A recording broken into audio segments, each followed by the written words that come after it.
اعوذ باللہ من الشیطان اللعین الرجیم بسم اللہ الرحمن الرحیم الحمد للہ رب العالمین الصلاة والسلام علی اشرف الانبیاء والمرسلین وعلى آلہ الطیبین الطاہرین المعصومین الذین اذهب اللہ عنہم الرجس وطہرہم تطہیرا اللہم صل علی محمد وآل محمد اللهم اخرجنا من الظلمات الوهم وأكرمنا بنور الفهم اللهم افتح علينا أبواب رحمتك وانشر علينا خزائن علومك برحمتك يا أرحم الراحمين اللهم وفقنا للعلم والعمل به۔ کتاب معراج السعادہ کا خلاصہ بیان کیا جا رہا تھا۔ ایک نہایت ہی گراں قدر اخلاقی کتاب ملا احمد نراقی کی، جو انہوں نے اپنے والد بزرگوار ملا مہدی نراقی کی کتاب جامع السعادات کا نچوڑ خلاصہ بیان کیا۔ خود معراج السعادہ ایک جلد پر ہے، جبکہ جامع السعادات 3 جلدوں پر مشتمل اخلاقی کتاب ہے۔ اب آہستہ آہستہ ہم اخلاقی بحثوں میں داخل ہونا چاہتے ہیں، یعنی مصنف کی چونکہ ابتدائی جو 14 فصلیں تھیں جو اس خلاصے میں تھیں، وہ ابتدائی بحثیں جو کلی قواعد و قوانین و ان چیزوں کو بیان کر رہے تھے۔ اب آہستہ آہستہ مصنف اخلاقی موضوعات کو ٹچ کرنا شروع کر رہے ہیں کہ جو اخلاق عملی سے تعلق رکھتے ہیں۔ اخلاق نظری کو گویا کہ ابتدا میں بیان کر چکے، تاکہ انسان کی فکر اس مورد میں آمادہ ہو جائے، تیار ہو جائے انسان کے اسے یہ معلوم ہو کہ اس نے کرنا کیا ہے، اپنے آپ کو اس نے مہذب کرنا ہے، آراستہ کرنا ہے اخلاق حمیدہ سے، فضائل سے، اور جو رذائل اخلاقی ہیں ان سے انسان نے خود کو محفوظ رکھنا ہے۔ لہٰذا گزشتہ گفتگو میں یہ نقطہ بیان ہو چکا کہ اوصاف حمیدہ، اخلاق حمیدہ، فضائل اخلاقی جو ہیں وہ حد اعتدال کو کہا جاتا ہے، اور ہر صفت اخلاقی کے مد مقابل رذیلت موجود ہے اور 2 عدد رذائل موجود ہیں۔ لہٰذا اخلاق حمیدہ کے مد مقابل جو رذائل ہیں ان کی تعداد زیادہ ہوگی، یعنی بنیادی طور پر آپ کو ایک حالت افراط اور ایک حالت تفریط دکھائی دے گی، لیکن اس کے مصادیق ممکن ہیں 1 سے زائد ہوں۔ لہٰذا ان کے نام معین کرنا کہ یہ فلاں چیز ہے، یہ فلاں چیز ہے، یہ تھوڑا دشوار ہو جاتا ہے، اور ان سب کو سمجھنا بھی انسان کے لیے اس وجہ سے دشوار ہوتا ہے چونکہ انسان ان چیزوں کو جانتا ہی نہیں ہے۔ یہ علم اخلاق ہے جو ان چیزوں کو معین کرتا ہے، یا وہ مربی اخلاق ہے، استاد اخلاق ہے جو ان چیزوں کو تربیت کے مقام پر شاگرد کے وجود میں مشاہدہ کرتا ہے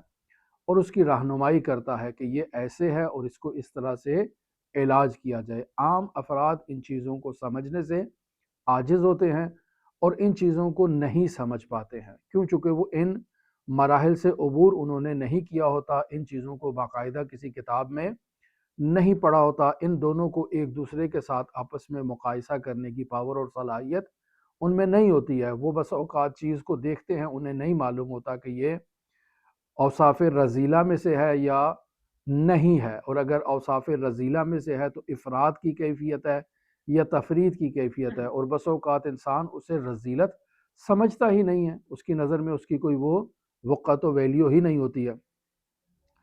لہٰذا انہیں سمجھنا ہر انسان کے لیے ضروری ہے، اور اس وجہ سے کہ وہ فضائل اخلاقی سے خود کو زینت دینا چاہتا ہے، خود کو آراستہ کرنا چاہتا ہے، اور اس زینت دینے کے لیے اسے انہیں جاننا، پہچاننا یہ نہایت ہی ضروری ہے۔ لہٰذا بطور اجمال گزشتہ جو ہمارا کل سے پہلے والا جو درس تھا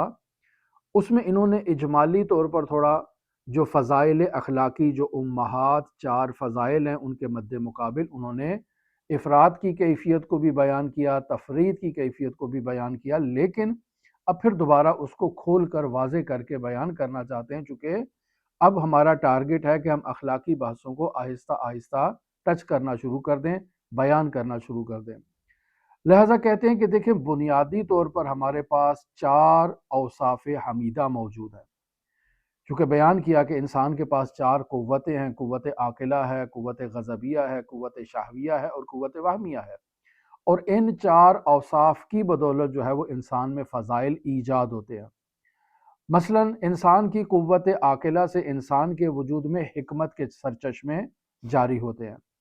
لیکن حکمت کے مد مقابل جو اس کے پاس افراد کی کیفیت ہے اسے جوربوزہ کہتے ہیں،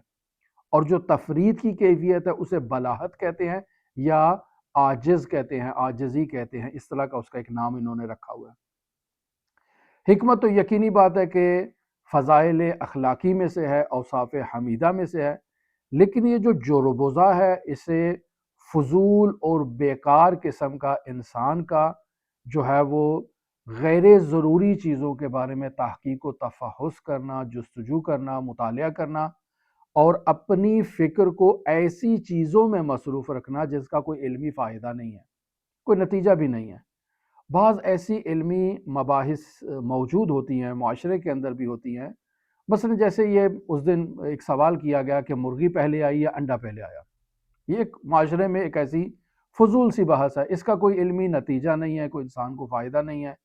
لیکن ایک انسان اس پر کتابیں لکھنا شروع کر دے، تحقیق کرنا شروع کر دے، اپنا وقت ضائع کرنے کے مترادف ہے، اس کو کوئی فائدہ اس کا حاصل نہیں ہے۔ لہٰذا یہ اپنی طرف سے بہت علمی کام کر رہا ہے، بہت ہی کوئی تحقیق کر رہا ہے، دنیا کا ایک بہت بڑا مسئلہ حل کرنا چاہ رہا ہے، لیکن در واقع جو ہے وہ یہ اپنا وقت ضائع کر رہا ہے اور اپنا وقت بطالت میں ضائع کر رہا ہے جس کا کوئی نتیجہ اس کو حاصل نہیں ہوگا۔ یہ ایک مثال دی ہے۔ اس طرح کی معاشرے میں بہت سی ایسی بحثیں موجود ہیں کہ جن کا انسان کی زندگی سے کوئی تعلق نہیں ہے، جو اوصاف حمیدہ میں سے نہیں ہیں، جو حکمت سے جن کا کوئی تعلق نہیں ہے، اور فضول میں، بیکار میں انسان کی فکر کو الجھانے والی بحثیں ہیں۔ در حقیقت علم فلسفہ میں ایسی بہت سی بحثیں موجود ہیں کہ جو انسان کو اپنی طرف الجھا دیتی ہیں، انسان کی فکر کو مصروف کرتی ہیں، اور انسان ان گتھیوں کو سلجھانے میں اپنی عمر ضائع کر دیتا ہے۔ لہٰذا یہ حکمت الہیہ جس نے انسان کو اللہ کی طرف لے جانا تھا، وہ انسان کو اللہ کی طرف لے جانے کی بجائے اللہ سے اس کا راستہ موڑ دیتی ہے۔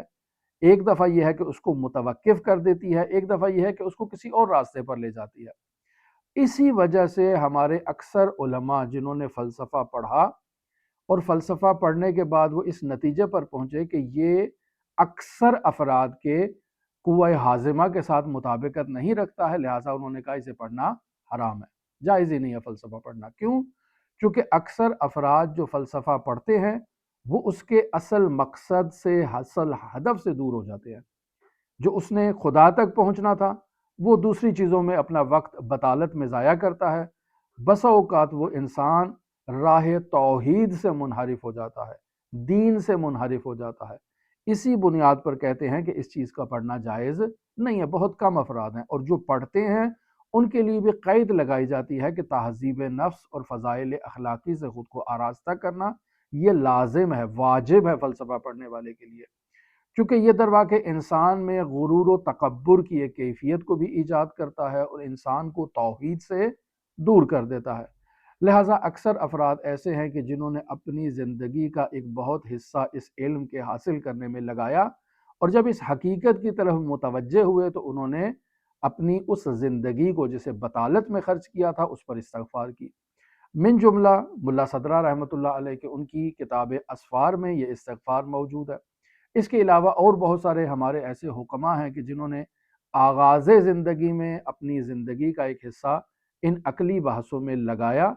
لیکن اس کے اصل ہدف سے غافل تھے کہ یہ فلسفے کا اصل ہدف انسان کو خداوند متعال سے ملانا ہے، معرفت کروانا ہے، انسان کی خطائے فی الفکر سے اس کی جو ہے وہ نجات اس کو دلانا ہے، تو اس ہدف سے غافل ہو گئے۔ لہٰذا اسی وجہ سے جو شخصیات ہیں انہوں نے استغفار کیا، اپنی کتابوں میں اسے درج کیا، تو بعد والے آنے والے افراد اس سے سوء استفادہ کرنے لگے کہ دیکھیں یہ اتنا بڑا فیلسوف تھا، اس نے استغفار کیا ہے، تو یہ اس حقیقت کو سمجھ کے استغفار کیا ہے کہ یہ جو ہے وہ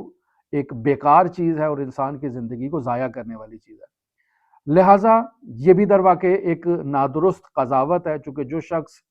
ایک 7 جلدوں پر مشتمل کتاب لکھ رہا ہے اور پہلی جلد کے اندر وہ استغفار کر رہا ہے اور اس کے بعد وہ 6 جلدیں مزید بھی لکھ رہا ہے، تو اس کا مطلب یہ ہے کہ وہ اس علم پر استغفار نہیں کر رہا ہے اور خود وہ اس مطلب کو بیان کر رہے ہیں۔ خوب یہ ایک اضافی مطلب ہے، اس طرف نہیں جاتے۔ تو جو ربضہ کہتے ہیں درواقع وہ بھی ایک علمی کاوش ہوتی ہے، لیکن ایک ایسی فکری اور ایک ایسی جو ہے وہ جد و جہد ہے کہ جو فضول ہے، جس کا کوئی نتیجہ نہیں ہے، ایک لا حاصل چیز ہے، یعنی اصل ہدف سے انسان کا راستہ منحرف کرنے والی چیز ہے۔ اسے افراطی کیفیت کہا جاتا ہے اخلاقی زبان میں، جو حکمت کے اپوزٹ آتی ہے۔ تفرید کی کیفیت میں جو بلاہت بیان کرتے ہیں وہ یہ ہے کہ جہاں انسان کو ضرورت ہے درس پڑھنے کی، مطالعہ کرنے کی، تحقیق کرنے کی، وہاں انسان کہے کہ مجھے تو یہ بات سمجھ نہیں آ رہی ہے، میری تو عقل ہی کام نہیں کر رہی ہے، نہیں معلوم۔ بس اوقات کہتے ہیں کہ یہ تو بات مجھے پہلے سے معلوم ہے، حالانکہ اس کو معلوم نہیں ہوتی ہے، وہ جہل مرکب کا شکار ہوتا ہے۔ تو انسان کو ایک بات علم نہیں ہوتی ہے لیکن وہ اظہار کرتا ہے کہ یہ بات مجھے معلوم ہے، تو ایسا انسان بلاہت کا شکار ہوتا ہے۔ پھر اگلی صفت حمیدہ میں کہتے ہیں کہ صفت حمیدہ ہے شجاعت۔ شجاعت کی جو افراد کی کیفیت ہے اسے طہور کہتے ہیں۔ طہور کہتے ہیں کہ مثلا ایسے امور پر توجہ کرنا کہ جن پر توجہ کرنے سے عقل نے انسان کو منع کیا، کیوں؟ چونکہ وہ انسان کو غرور و تکبر کی طرف لے جاتے ہیں۔ بس اوقات انسان طہور بہت زیادہ باتیں کرتا ہے، ایسی باتیں کرتا ہے جن کا کوئی نتیجہ ہی نہیں ہے، فضول باتیں ہیں، لغویات میں خود کا وقت ضائع کرنا، اور جو بس اوقات انسان کا سرکشی کرنا، بس اوقات انسان جو مغرور ہوتا ہے وہ اپنے آگے کسی کو کچھ سمجھتا ہی نہیں ہے، کوئی ویلیو ہی نہیں دیتا ہے، کسی کی کوئی رسپیکٹ ہی نہیں کرتا ہے، وہ سمجھتا ہے کہ میں ہی سارا کچھ ہوں، ٹھیک ہے؟ تو ایسا انسان طہور میں مبتلا ہے، یعنی اسے اس کی عقل نے جو میدان شجاعت، جو شجاعت کا میدان ہے جہاں اس نے عقل کو، اپنی طاقت کو اپنی عقل کے ماتحت قرار دیتے ہوئے شجاعت کا اظہار کرنا ہے، وہاں یہ انسان ایک ایسی جگہ پر جا کر جو ہے وہ اپنی طاقت کا مظاہرہ کرتا ہے جہاں اس کو مظاہرہ نہیں کرنا، چونکہ وہاں اس کے لیے وہ ہلاکت کا باعث بنے گی، وہ شجاعت کا میدان نہیں ہوتا ہے۔ تو یہ افراد کی کیفیت ہے، اور مد مقابل اس کے جو کیفیت ہے اس کو جبن کہتے ہیں، یعنی انسان جہاں طاقت کا اظہار کرنا ہے، جہاں انسان نے اپنی جو ہے وہ طاقت کا اظہار کرنا ہے، جسے کہتے ہیں مردانہ قوت کا اظہار کرنا ہے، چاہے وہ مرد ہو چاہے وہ خاتون ہو، لیکن شجاعت کے میدان میں یہ آپس میں مساوی ہوتے ہیں۔ لہٰذا جہاں اس نے اپنی طاقت کا مظاہرہ کرنا ہے وہاں وہ بزدلی کا مظاہرہ کرتا ہے، وہاں وہ جو ہے وہ شکوک و شبہات میں مبتلا ہو جاتا ہے کہ آیا یہ اس مورد میں سے تھا یا نہیں تھا، بدگمانی میں مبتلا ہو جاتا ہے کہ یہاں مجھے جو ہے وہ اپنی طاقت کا اظہار کرنا چاہیے یا نہیں کرنا چاہیے، یا بس اوقات اسی کیفیت میں آگے جا کر بے صبری کی کیفیت آ جاتی ہے، کمینے پن کی کیفیت آ جاتی ہے۔ پس جہاں انسان کو طاقت کا مظاہرہ کرنا چاہیے وہاں انسان طاقت کا مظاہرہ نہیں کرتا ہے، بلکہ اپنا منہ پھیر لیتا ہے، اپنی آنکھیں بند کر لیتا ہے، گویا کہ اس نے کوئی چیز دیکھی ہی نہیں ہے۔ خوب، یہ ہے شجاعت کے اپوزٹ، افراد کی بھی کیفیت اور تفرید کی بھی کیفیت۔ اور پھر اس کے بعد جو اوصاف حمیدہ میں سے تیسری صفت بتا رہے ہیں وہ ہے عفت و پاک دامنی۔ اس عفت و پاک دامنی کے اپوزٹ جو چیز قرار دی جا رہی ہے افراد کی کیفیت میں، اسے شرع کہتے ہیں، یعنی جسمانی لذت کو شریعت کے دائرے میں آ کر جو ہے اسے پامال کر دینا، یعنی بہت زیادہ اس کو آگے لے جانا، یعنی شریعت کے قواعد و ضوابط کی رعایت نہ کرنا۔ خداوند متعال نے ہر چیز میں عفت و پاک دامنی کے ایک ضابطے مقرر کی ہیں اور وہ ضابطوں سے تجاوز کر جاتا ہے، اپنی عقل کو اپنے پیروں تلے رونتا ہے اور اپنی قوہ شہویہ کو ضرورت سے زیادہ اعمال کرتا ہے اور استعمال کرتا ہے۔ تو ایسی کیفیت میں انسان کے لیے جو بیماریاں ایجاد ہوتی ہیں اس میں حرص بھی ہے، اس میں بے شرمی جو قوہ جنسیہ سے تعلق رکھتی ہے، اسراف ہے، بہت زیادہ انسان چیزوں کو استعمال کرتا ہے اور ضائع کر دیتا ہے، پانی کا بے بہا استعمال، مثلا انسان جو غسل خانے میں نہانے کے لیے جاتا ہے تو وہاں اگر اس کو 10 منٹ استعمال کرنا ہے تو 2 گھنٹے وہاں پانی استعمال کرے گا، تو اس چیز کو کہتے ہیں اسراف۔ اگر اس کو اس کے بدن کو ضرورت ہے ایک روٹی کھانے کی تو وہ 4 بنوا کے رکھے گا اپنے لیے، اسے کہتے ہیں اسراف، چونکہ وہ کھا تو سکتا نہیں ہے، لیکن اس کی آنکھیں نہیں بھرتی ہیں۔ اسی طرح سے انسان جو ہے وہ ریا کا مظاہرہ کرتا ہے، چونکہ جو ہے وہ یہ بھی اسی انسان کی قوہ شہویہ کے مد مقابل جو ہے وہ قوتوں میں آتی ہے۔ حسد کا اظہار کرنا، یہ وہ تمام امراض ہیں جو انسان میں افراط کی صورت میں ایجاد ہوتے ہیں، اور ان کا تعلق جو ہے وہ ادھر سے عفت کے مد مقابل افراط کی کیفیت سے ہے۔ تفرید کی کیفیت میں حمود کہتے ہیں، یعنی وہاں قوہ شہویہ کو بدن کی ضرورت کے مطابق کھانا کھانا ہے، پانی پینا ہے، ضروریات زندگی کی چیزیں استعمال کرنا ہے، وہاں انسان جو ہے وہ اپنے آپ کو محروم رکھتا ہے۔ یعنی بالکل کھانا کھانا چھوڑ دینا، جو اس کے بدن کی بھی ضرورت ہے اس سے بھی وہ خود کو محروم رکھے، جو اس کی بقائے نسل کے لیے جس چیز کا لازمہ ہے کہ انسان وہ کام انجام دے، اس سے انسان جو ہے وہ اجتناب کرے۔ اسے کہتے ہیں کہ انسان اس مرحلے میں آ کر جس بیماری میں مبتلا ہوتا ہے، جسے مثلا کہتے ہیں کہ سردی کا اظہار کرنا، جہاں اس کو اپنی ان طاقتوں کا یعنی اپنی ضروریات کا اظہار کرنا ہے، کھانے پینے جنسی مسائل جہاں پر بھی، وہ اس کو جو ہے وہ شریعت کے مطابق اس دائرے میں لے کر نہیں آتا ہے، تو اسے کہتے ہیں کہ انسان کی نسل منقطع ہو جاتی ہے، انسان کی جو جسمانی طاقت ہے وہ تحلیل ہو جاتی ہے، چونکہ اعتدال میں نہیں لے کر آیا ہے۔ اور آخری کیفیت جو صفات حمیدہ میں ہے اسے کہتے ہیں عدالت۔ عدالت کے مد مقابل جو کیفیت ہے اسے کہتے ہیں ظلم، یعنی بلا جواز بلا حق انسان دوسروں کے اموال میں تصرف کرتا ہے۔ کسی کی کوئی چیز پڑی ہے، جا کر انسان بغیر اجازت کے اسے اٹھا لیتا ہے اور اپنے استعمال میں لے آتا ہے۔ کسی کی پراپرٹی ہے، وہاں جا کر انسان قبضہ کر لیتا ہے۔ کسی کے جو ہے وہ پیسے پڑے ہیں، وہاں سے انسان ان کو اٹھا لیتا ہے۔ حتیٰ ہمارے آپس کے گھروں میں ایسی چیزیں بھی رائج ہوتی ہیں، ہم دیکھتے ہیں ہمارے گھروں میں کہ بھائی کی چیز پڑی ہے، جا کر اٹھا لیا بغیر اس کی اجازت کے، پھر بعد میں وہ ناراض ہوگا، تو اس سے پھر آپس میں جو تعلقات ہیں وہ جو ہے وہ کشیدہ ہو جاتے ہیں کہ میری فلاں چیز انہوں نے اٹھا کر لے لی، استعمال کر لی۔ تو یہ درواقع عدالت کے مد مقابل وہ کیفیت جہاں انسان جو ہے وہ اپنی طاقت کا اظہار کرتا ہے لیکن ناحق اظہار کر رہا ہے، تو وہ ظلم کہلائے گا۔ اسی طرح سے مد مقابل جو تفرید کی کیفیت ہے وہ ہے تمکین کی کیفیت، یعنی انسان ذلت و خواری کو برداشت کرنے کی عادت اپنے وجود میں ایجاد کر لیتا ہے، یعنی طاقت کے باوجود انسان جو اس کا حق ہے اس حق سے خود کو محروم کر لیتا ہے، یعنی ہو جاتا ہے، چونکہ دوسرا شخص آ کر اس کے حق کو پامال کرتا ہے اور انسان وہاں اپنے حق کو حاصل نہیں کر پاتا، یا جو چیز اس کا حق ہے جہاں اس کو استعمال کرنا چاہیے وہاں وہ اس کو استعمال نہیں کر رہا ہے، تو اس سے اس کے لیے جو ہے وہ ایسی ایک کیفیت ایجاد ہوتی ہے جو عدالت کے اپوزٹ ہے۔ یہ چار انہوں نے اوصاف حمیدہ بتائے ہیں، اور ان چار اوصاف حمیدہ کے مد مقابل جو ہے وہ ایک کیفیت افراد کی بیان کی ہے، ایک کیفیت تفرید کی بیان کی ہے۔ یہ تمام مسائل وہ ہیں کہ جن کے اوپر اس کتاب کے اندر تفصیل کے ساتھ جو ہے وہ بحث کی جائے گی اور مصنف انہیں بیان کریں گے۔ لیکن ایک اہم نقطہ جسے یہاں مصنف دوبارہ جس کی طرف رجوع کرنا چاہ رہے ہیں وہ اس کا تعلق کل والے درس سے ہے۔ کل کے درس میں یہ بحث ہوئی، عدالت کی تفسیر کی گئی کہ ایک عدالت حقیقی ہے اور ایک عدالت اضافی ہے۔ عدالت حقیقی میں انہوں نے جو مثال دی وہ یہ دی کہ آپ ایک دائرہ کھینچیں اور اس دائرے کے سینٹر میں جو نقطہ آپ ایک لگائیں گے، اس نقطے سے اگر تجاوز کوئی چیز کرے تو وہ ہے عدالت سے انحراف۔ مثلا ایک آپ نے بالکل سینٹر میں ایک نقطہ لگایا، پھر اس دائرے کو تقسیم کر دیا، وہ سینٹر میں جو نقطہ ہے اس کے کچھ آپ اوپر نقطے ہزاروں کی مقدار میں بے شک لگا لیں، نیچے بھی اسی طرح سے نقطے لگا لیں، اوپر والے جو نقاط ہوں گے ان کو افراد کی کیفیت کہا جائے گا، نیچے والے جو ہوں گے ان کو تفرید کی کیفیت کہا جائے گا، اور وہ جو سینٹر میں نقطہ آپ نے لگایا تھا اس کو عدالت کہا جائے گا کہ وہ بالکل سینٹر میں ہے۔ اور دوسری اس کی انہوں نے مثال دی کہ ایسے ہے جیسے 2 اور 6 کے درمیان عدد 4 ہے،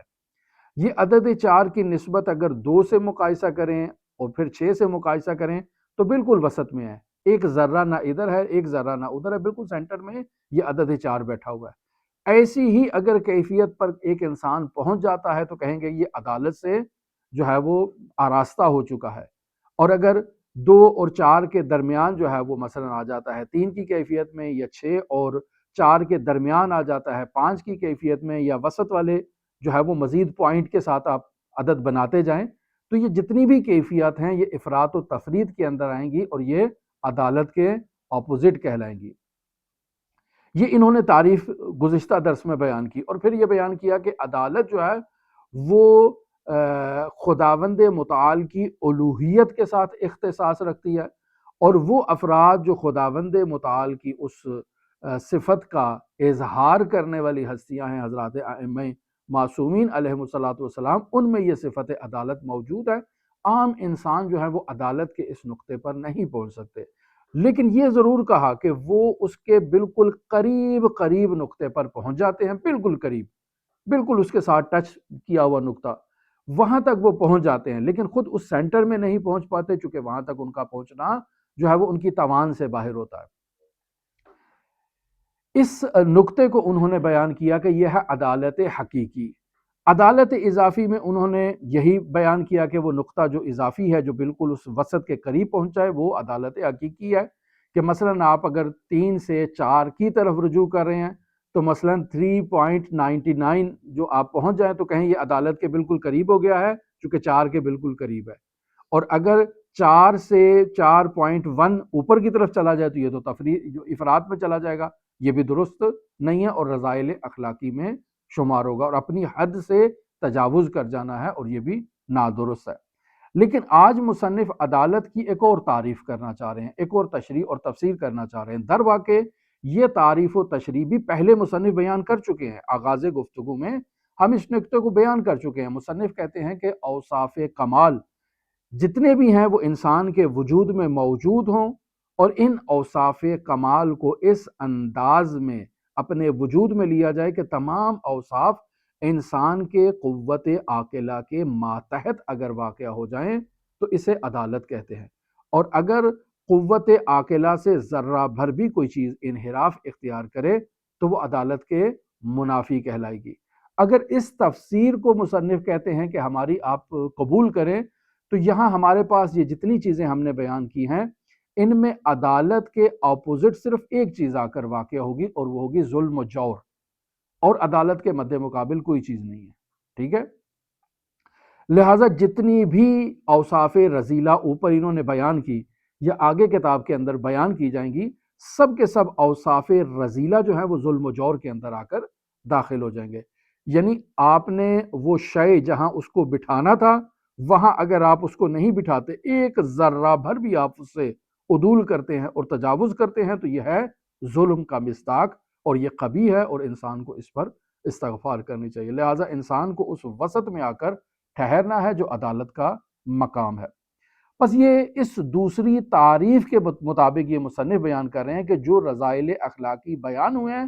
وہ سب قوت عاقلہ سے ان کا تعلق ہے، باقی قوتوں سے اس کا تعلق نہیں ہے، چونکہ ہم نے 4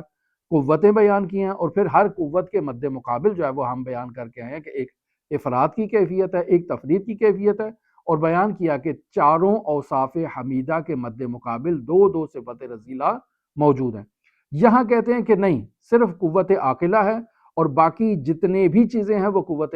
عاقلہ کے مد مقابل آ کر جو ہے وہ کھڑی ہو جائیں گی اور رذیلت ہوگی۔ لیکن بعض رذائل پھر بھی کہتے ہیں کہ جن کا تعلق غضب سے ہوگا، جن کا تعلق شہوت سے ہوگا، وہ صرف اسی کیفیت میں ہے، باقی اس سے تعلق ان کا نہیں ہے، وہ سب قوت عاقلہ کے رذائل میں شمار ہوگا، اور ان سے ان کا جا کر وہ تعلق ہوگا۔ یہاں یہ فصل کمپلیٹ کر لیتے ہیں۔ آگے والی جو فصل ہے جس میں صفات رذیلہ اور صفات حسنہ کے درمیان جو ایک انسان کو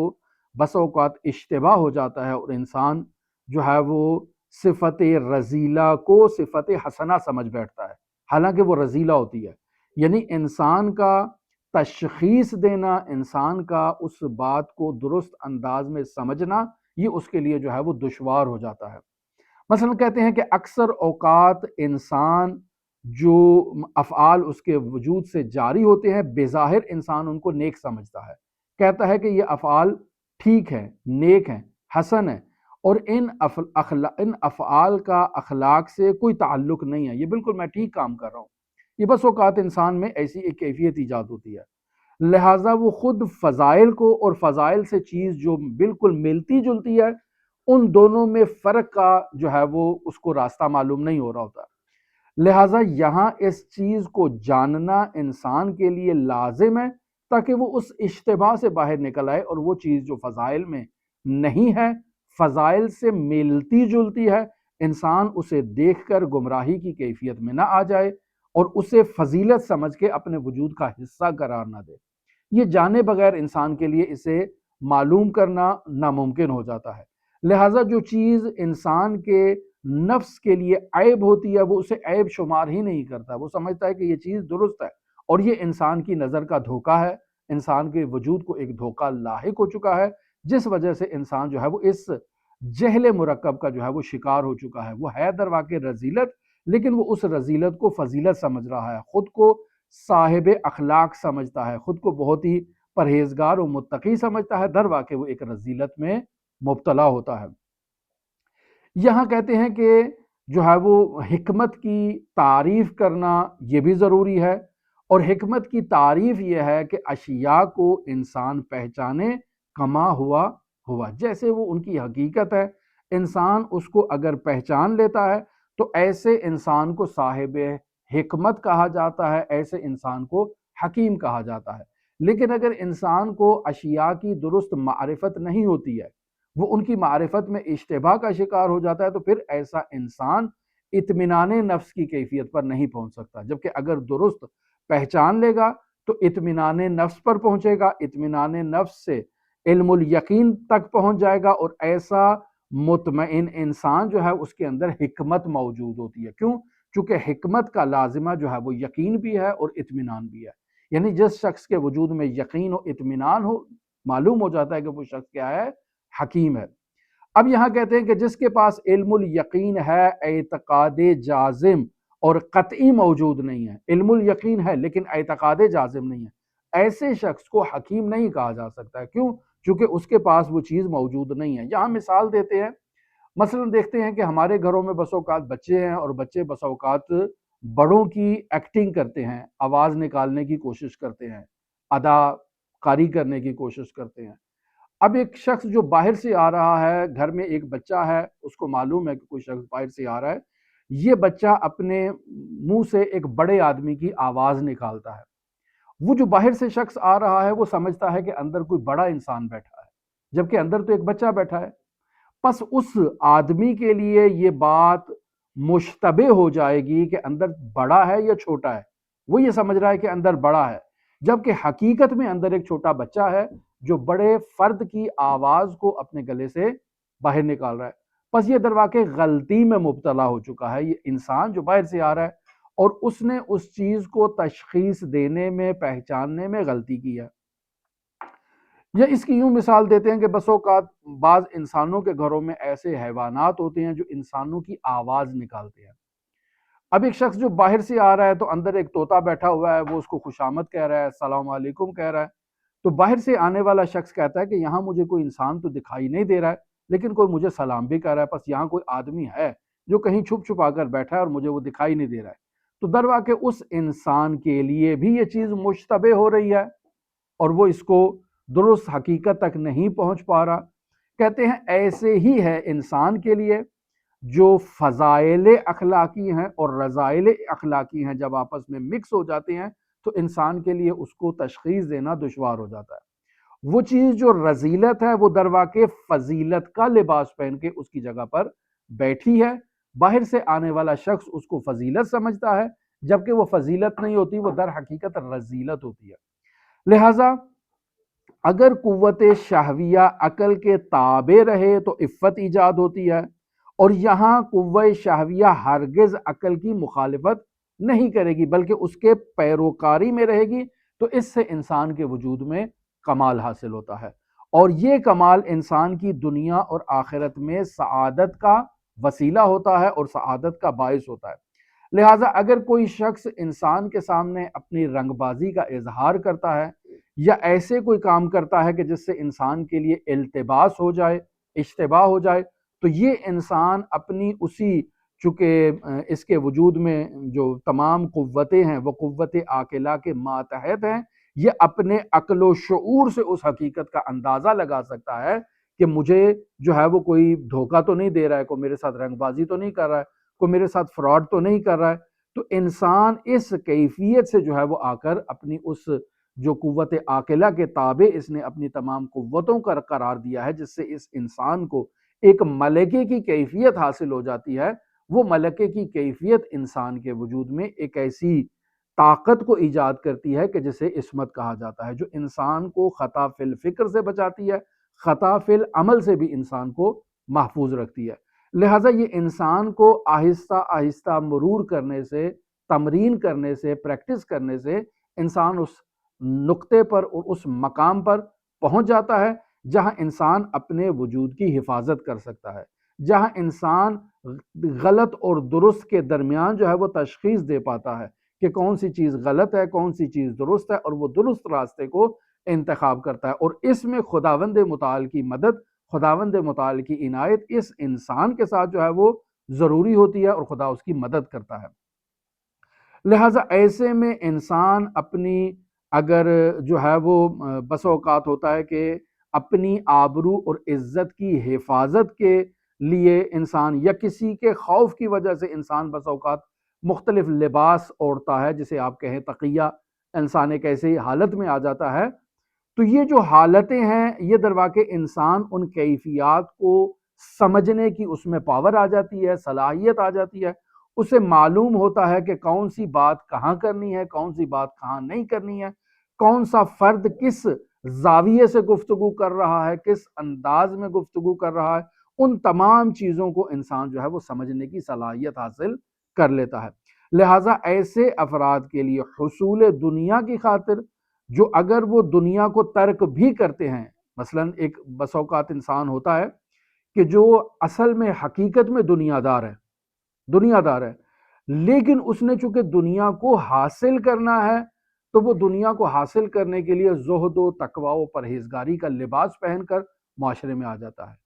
یعنی ہے اصل میں دنیا دار، لیکن دنیا کے سامنے جو اپنا چہرہ پیش کر رہا ہے وہ یہ ہے کہ میں دنیا سے دور ہوں۔ اب جب میں دنیا سے دور ہوں تو لوگ کہیں گے کہ یہ اللہ کا بہت بڑا ولی ہے، لہٰذا اس کے احترام میں لوگ اس کے اوپر جو ہے سونا نچھاور کریں گے، اس کے اوپر جو ہے وہ انواع و اقسام کے تحائف و ہدیات اس کے سامنے نچھاور کریں گے۔ پس در واقع اس نے زہد کا اظہار کیا ہے، اظہار کر رہا ہے میں دنیا سے دور ہوں، لیکن اس طرف سے اندر سے چونکہ وہ دنیا دار ہے اور تمام اس دنیا کو اپنی طرف جو ہے وہ مقناطیس کی طرح جذب کر رہا ہے۔ اور ہمارے معاشرے میں ایسے افراد کی کمی نہیں ہے، اور لوگ ان کے گرویدہ ہوتے ہیں، اور جو ان کے پاس قیمتی تحائف اور قیمتی اجناس ہوتی ہیں وہ ان پر نچھاور کر دیتے ہیں کہ ہمارے مرشد ہیں، ہمارے پیر ہیں، ہمارے بڑے ہیں، ہمارے یہ ہیں وہ ہیں، اور وہ در واقع دنیا دار ہوتے ہیں، لیکن لوگوں کی اس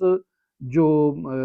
سمجھنے کی صلاحیت ہے اس سے سوء استفادہ کرتے ہیں اور انہیں اپنے جال میں پھنسا لیتے ہیں۔ پس در واقع یہ دنیاوی لذتوں کو ترک کر رہے ہیں دنیا کے حصول کے لیے، اور دوسرے سمجھ رہے ہیں کہ نہیں یہ واقعی اللہ کا ولی ہے، ان کے لیے اسے پہچاننا دشوار ہوتا ہے۔ لیکن اگر انہوں نے یہ اخلاقی موضوعات کو پڑھا ہو اور ان باتوں کو درست انداز میں وہ سمجھ سکیں تو پھر اس سے وہ اشتباہ سے اور اس خصوصیت سے بچ سکتے ہیں۔ لہٰذا انسان اگر اللہ کی ان نعمات سے درست استفادہ کرے اور تمام قوتوں کو قوت عاقلہ کے ماتحت قرار دے تو ایسا انسان صاحب فضیلت بھی ہو سکتا ہے، صاحب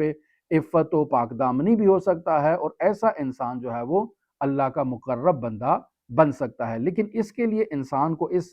زاویے سے اخلاقی موضوعات کو دیکھنا بہت اس کے لیے ضروری ہے، پہچاننا بہت ضروری ہے، معلم اخلاق لینا بہت ضروری ہے، تاکہ ان تمام مسائل کو انسان اچھی طرح سے سیکھے، اور ان میں انسان کو ممارست کرنے کی ضرورت ہے، تمرین کرنے کی ضرورت ہے، پریکٹس کرنے کی ضرورت ہے۔ یہ چیزیں ایسی نہیں ہیں کہ انسان بھاگ کر لپک کر انہیں اپنے لیے حاصل کر لے، چونکہ جتنا انسان ان کے لیے عجلت کا مظاہرہ کرے گا انسان حقیقت سے دور ہو سکتا ہے۔ بہت ساری چیزیں انسان کے وجود سے پوشیدہ رہ جاتی ہیں، مخفی رہ جاتی ہیں، اور انسان اپنا مطلوبہ کمال حاصل نہیں کر پاتا ہے، اور پھر بعد میں جب ایک وقت گزرتا ہے تو پھر انسان شکوہ و شکایت کرتا ہے کہ میں اتنے سال جو ہے وہ علماء اخلاق کے ساتھ رہا، اتنے سال میں جو ہے وہ علماء سلوک اللہ کے ساتھ رہا، نہ میرے اندر اخلاق آیا نہ میرے اندر سلوک آیا۔ تو اس کی وجہ یہ تھی کہ وہ شارٹ کٹ کی تلاش میں تھا۔ جیسے ہمارے معاشرے میں بعض لوگ ہوتے ہیں کہ وہ بار بار ایک ایسا چھوٹا وظیفہ مانگتے ہیں کہ جس وظیفے پر عمل کر کے وہ اگلے دن جو ہے وہ آیت اللہ بہجت بن جائیں گے۔ ایسا تو ممکن نہیں ہے جس انسان نے نسل و نسل جو ہے وہ اس کے اوپر محنت ہوئی ہے، کام ہوا ہے، اور اس نے اپنی ساری زندگی جس فیلڈ میں لگائی ہے، تو آخر میں جو نتیجہ نکلا ہے وہ ایک سالوں کی ریاضت کا نتیجہ ہے، محنت کی نتیجہ ہے، حتیٰ بس اوقات نسلوں کی محنت کا نتیجہ ہے۔ وہ معمولی ایک چھوٹا سا ذکر کرنے سے حاصل نہیں ہو سکتا، اس کے لیے جہاد بالنفس کی ضرورت ہے۔ لیکن پھر بھی انسان کو اللہ کی جو عنایت ہے اس سے مایوس نہیں ہونا چاہیے۔ بس اوقات خداوند متعال انسان کو وہ سالوں کا سفر جو ہے وہ لمحوں میں، لحظوں میں اس کو مکمل کراتا ہے، اور انسان کمال حاصل کر لیتا ہے، چونکہ الہی عطا میں، الہی دین میں جو ہے وہ کسی قسم کی کمی نہیں ہوتی ہے۔ انسان اپنے وجود میں جو ہے وہ صلاحیت ایجاد کرتا ہے، لیکن اگر انسان نے محنت کرنا ہے اپنے زور بازو پر اور خداوند متعال سے توسل کرنا ہے، تو انسان کو مرحلہ مرحلہ، آہستہ آہستہ آگے قدم بڑھانا پڑے گا۔ اس میں عجلت کا مظاہرہ انسان کے لیے درست نہیں ہے۔ لہٰذا دعا گو ہے خداوند متعال ہمیں ان نورانی اخلاقی باتوں کو سمجھنے کی توفیق عطا فرمائے۔ دعا گو ہے خالق متعال ہمیں ان علماء اخلاق کے بیان کردہ اخلاقی اصولوں کو جو انہوں نے اہل بیت سے لیے ہیں انہیں سمجھنے کی توفیق عطا فرمائے۔ دعا گو ہے خالق متعال اس گھر میں اپنی رحمتیں برکتیں نازل فرمائے، آفات و بلیات سے اس گھر کو محفوظ فرمائے اور اہل خانہ کو محفوظ فرمائے۔ دعا گو ہیں جو سامعین ہمیں سن رہے ہیں اور جو مستقبل میں سنیں گے، خداوند متعال ان کے گھروں پر بھی اور ان کے وجود پر بھی اپنی رحمتیں برکتیں نازل فرمائے اور آفات و بلیات سے ان سب کی حفاظت فرمائے۔